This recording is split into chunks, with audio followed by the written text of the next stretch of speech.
तो ढेर सारी खबरें हैं यहाँ पर, चाहे राजनीति की बात हो चाहे कुछ और, लेकिन आज तो सबसे पहले जगह बनती है बाजार की। जी हाँ, क्योंकि आज बाजार में धुआंधार तेजी जारी थी। बाजार लगातार पांचवें दिन तेजी दिखाने में कामयाब रहा और तो और आज निफ्टी की रिकॉर्ड क्लोजिंग भी हुई और एक नया लाइफ टाइम हाई भी हमने देखा। आज सेंसेक्स 282 अंक चढ़कर 72,708 पे बंद हुआ, तो निफ्टी 82 पॉइंट चढ़कर 22,122 के नए शिखर पर पहुंचा। आइए और डिटेल में समझते हैं बाजार को। हमारे साथ है हमारे सहयोगी यतिन। तो यतिन, आज निफ्टी के लिए एक नया शिखर, एक नई ऊंचाई, कैसा रहा आज का पूरा बाजार? बहुत जबरदस्त, और हफ्ते की शुरुआत में ही आपने रिकॉर्ड लेवल्स देखे 22,122 पे, यानी 22122 के निफ्टी लेवल्स के आसपास हमने बंद दिया। ऑब्वियसली अगर हम बाजार का एडवांस डिक्लाइन रेशियो देखें तो वो 3:2 था, यानी 3 बढ़ने वाले स्टॉक्स के सामने 2 गिरने वाले स्टॉक्स। और सेक्टर्स के लिहाज से आपको ज़बरदस्त खरीदारी आज फार्मा, मीडिया और बैंकिंग शेयर्स में दिखी। दिग्गज आईसीआईसीआई बैंक ने आज 2% का उछाल दिखाया, जिसके कारण निफ्टी को एक बहुत बड़ा सपोर्ट मिला।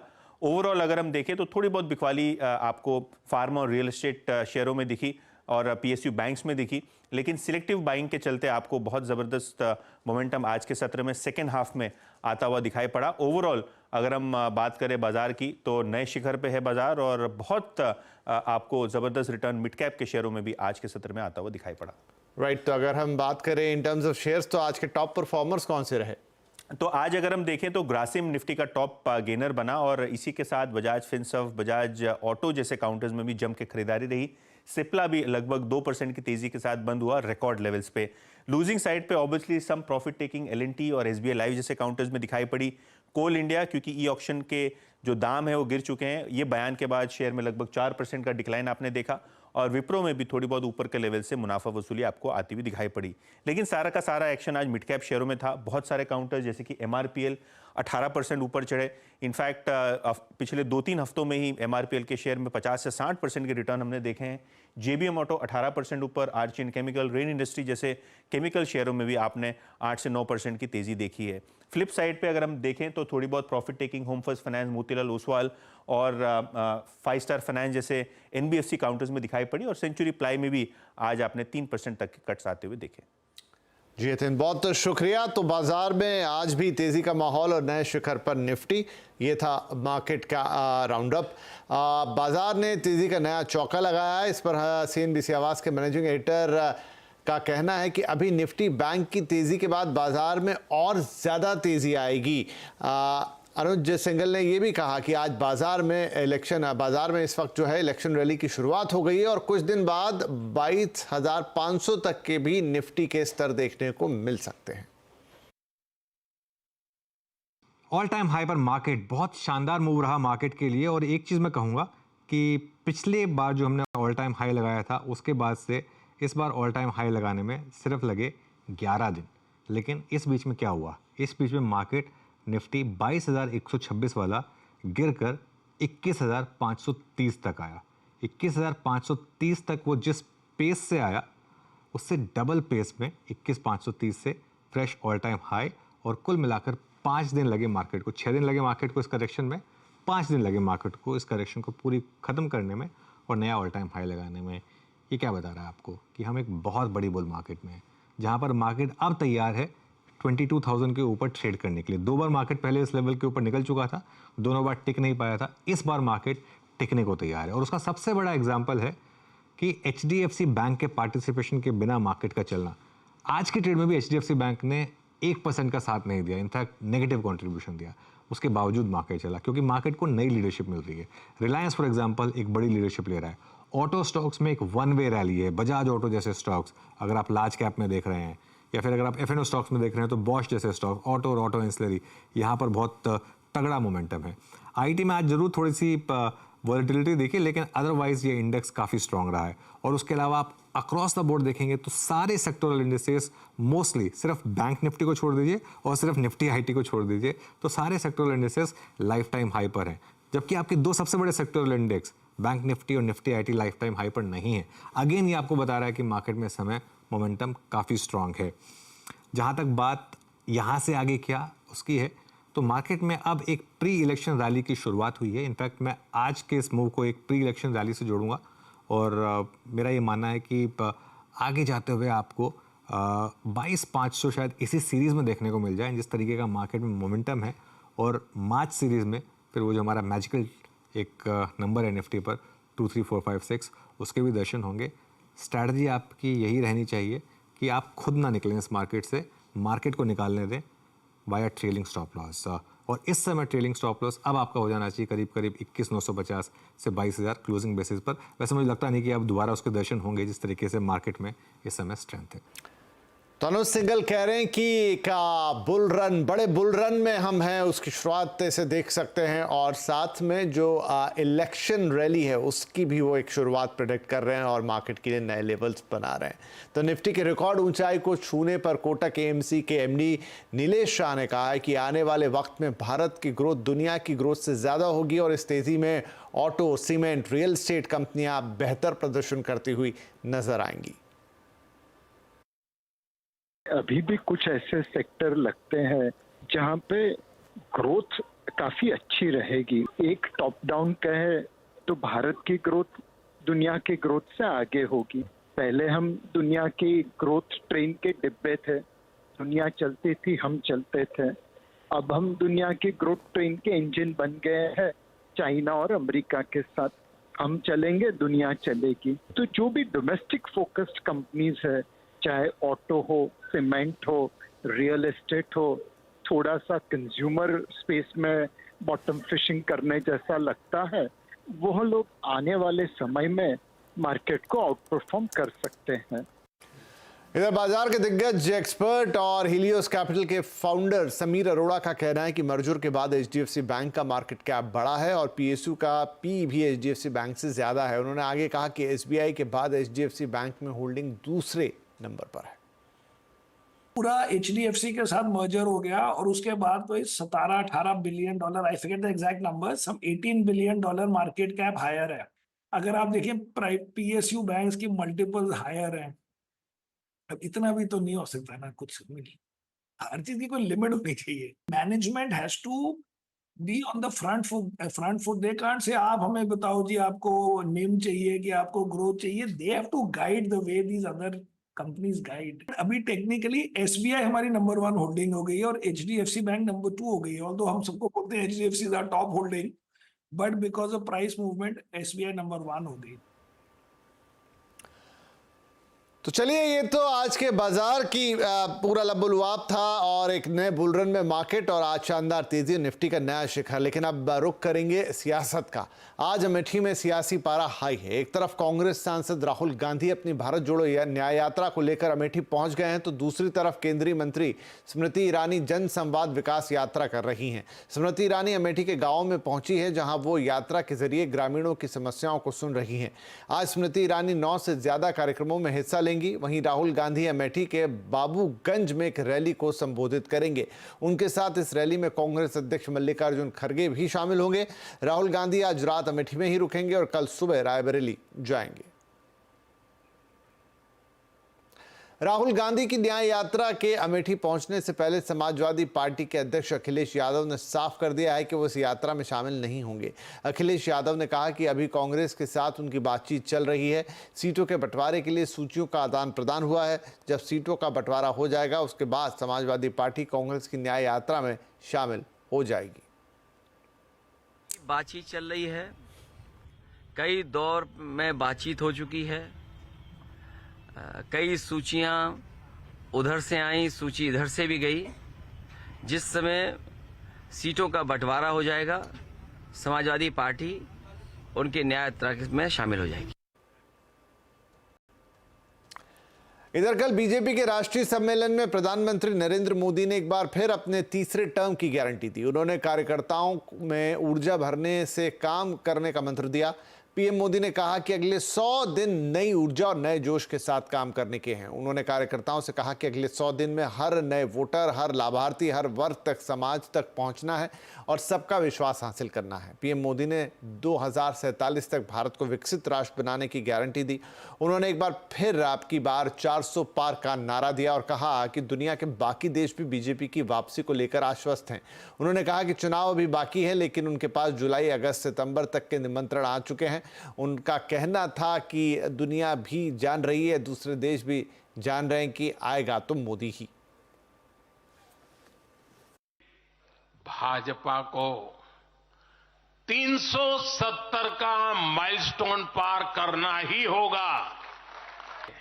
अभी तो चुनाव बाकी है, लेकिन मेरे पास जुलाई, अगस्त, सितंबर के डेट पड़े हुए निमंत्रण दे करके।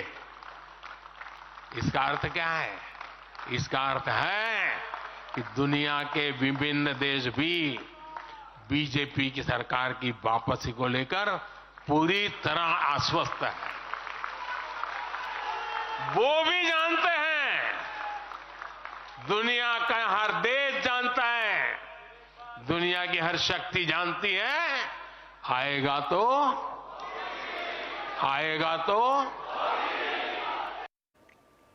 तो लोकसभा चुनाव नजदीक आ गए हैं। राजनीतिक दल अपनी अपनी तैयारियां कर रहे हैं। पीएम मोदी ने अब की बार 400 पार का नारा दे दिया है, जबकि विपक्ष में हाहाकार मचा हुआ है। तो आज आवाज अड्डा में इसी पर होने जा रही है बड़ी चर्चा। शाम 7:57 पर जरूर जुड़िएगा हमारे साथ। होगी जोरदार और गर्मा गर्म बहस। आज का आवाज अड्डा, जहां पर मोदी के हुंकार, विपक्ष में हाहाकार, चर्चा होगी जमकर।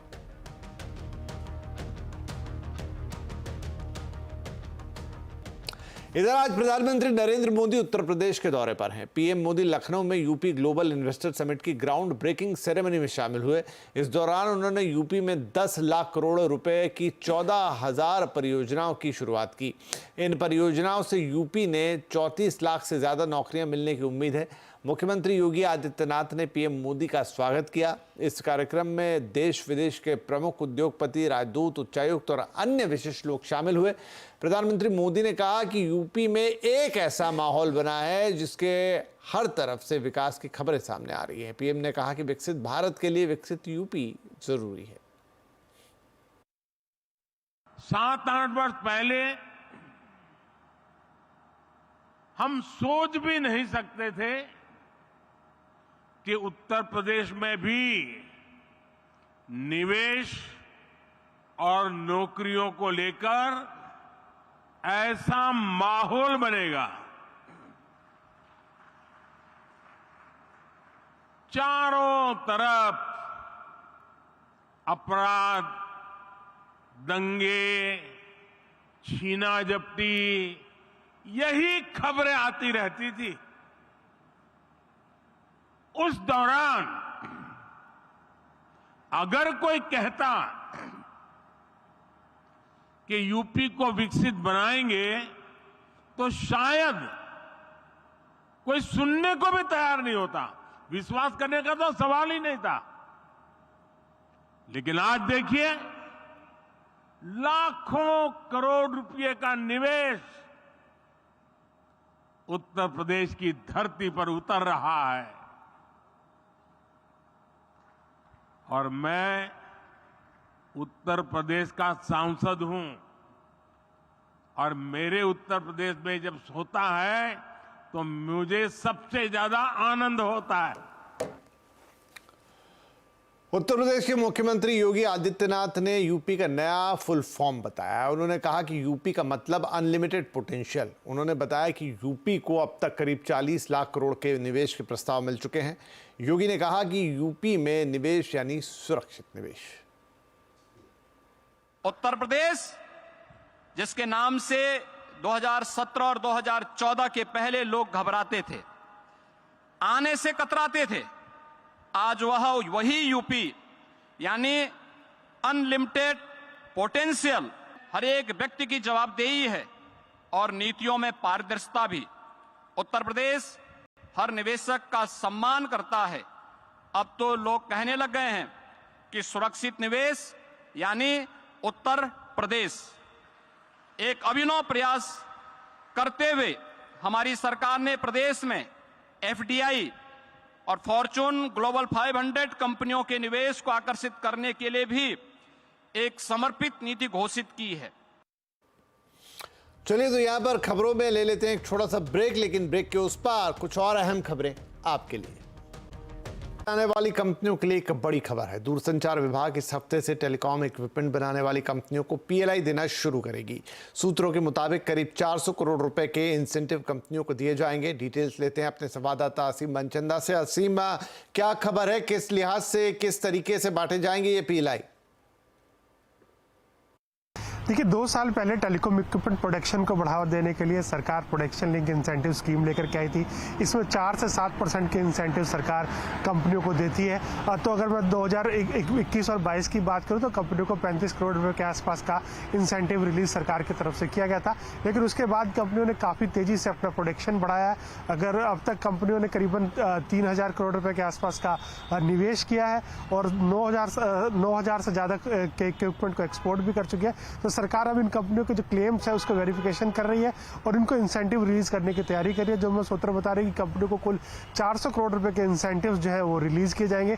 उनके क्लेम्स ऑलरेडी सरकार के पास आ चुके हैं। अब इनको वेरिफिकेशन करके सरकार धीरे धीरे रिलीज कर रही है। 1 से 2 कंपनियों को ऑलरेडी इंसेंटिव रिलीज हो चुका है और जिनको नहीं मिला उनको अगले 1 से 2 हफ्ते के अंदर अंदर ये 400 करोड़ रुपए रिलीज कर दिए जाएंगे। जी, शुक्रिया असीम। इलेक्ट्रोल बॉन्ड के जरिए डोनेशन दे चुके लोगों को अब पहले की तरह ही टैक्स में 100% डिडक्शन मिलेगा। सूत्रों से मिली जानकारी के मुताबिक इसे लेकर जल्दी इनकम टैक्स विभाग भी सफाई जारी कर सकता है।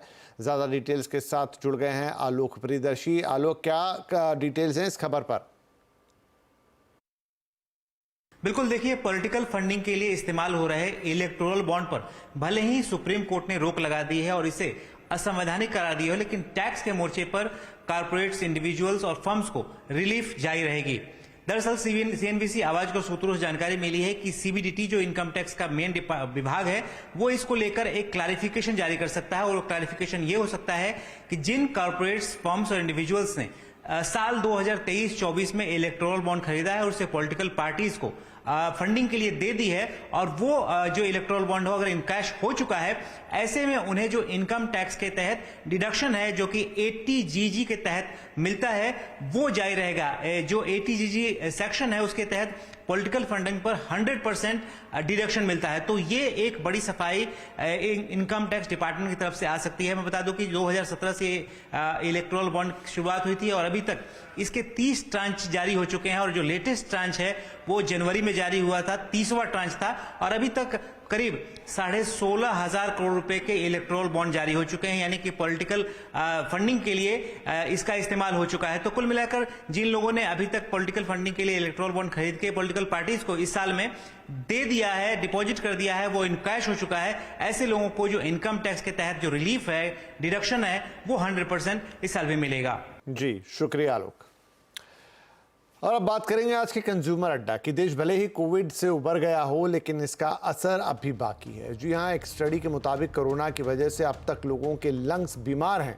क्या कहती है स्टडी और कैसे इससे बच सकते हैं, क्या तकलीफें निकल कर लोगों को सामने आ रही है? क्योंकि एक बड़ा सर्वे जिसमें कहा गया है कि 44% ऐसे लोग हैं जिन्हें जब भी कभी कोविड हुआ आज उनके लंग्स आज तक ठीक नहीं हो पाए हैं। 557 पर जरूर जुड़िएगा हमारे साथ। कोरोना की मार, लंग्स अब भी बीमार।